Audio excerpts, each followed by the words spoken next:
Hello everyone, welcome to Home Studio Know-How. My name is Dave Askew. As musicians and engineers, we spend an awful lot of our time and money creating sound, capturing sound, and listening to sound. So it only makes sense that we create the most ideal listening environment. So in this series, we're going to be learning more about our room and acoustics. And since we're talking about home studios, we're not always presented with the most ideal spaces to work in. So our main focus is going to be to try to make the best use out of the spaces that we have. Now you won't need a physics degree, but as long as you know how to use a tape measure and a calculator, you'll be all set. If you do have a physics degree, this series probably isn't for you. We'll mainly be exploring the fundamental concepts of acoustics and then applying those concepts to work within the average user's home studio environment. So we're going to be talking about living rooms and bedrooms and basements and garages, then taking practical examples and learning how we can improve our environment by using some very simple fundamental concepts.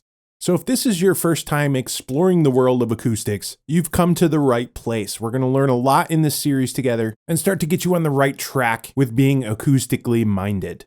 Now, the upside to setting up a studio is that you only have to do it once. Once your equipment is in the right place, it can pretty much stay there until you decide to move to a new location. Now, the downside is if you already have a somewhat established setup and you decide you want to start working with acoustics a little bit more, it is somewhat a labor of love. I spent the last few days just kind of refreshing myself on some of the core fundamentals myself. And let me tell you, I was sweating by the end of the day. I ended up having to move a lot of equipment around, unplug things, plug things back in.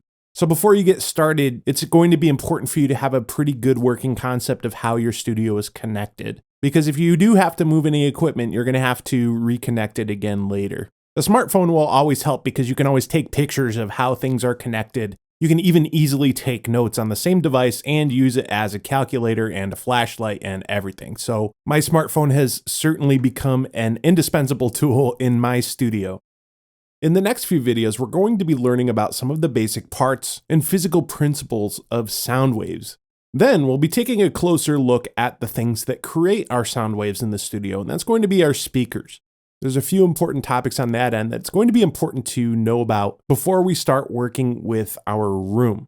And with that, we're going to learn how sound waves interact with our room and learn what kind of effect the room has on the sound that we hear. And that brings us into our next most important topic, which is going to be our listening position. Once our sound waves are created by our speakers and bouncing all around our room, we'll learn more about the position that we're in when we're listening to that sound and learn how to create the most ideal setup.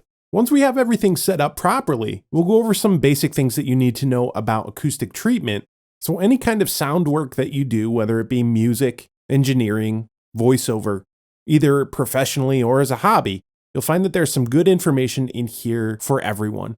And again, the topic of acoustics can get pretty geeky sometimes, so we're going to try to just keep it simple and try to get the beginner going in the right direction. Join us in the next video where we'll be learning all about the basic principles of sound waves. We'll see you then.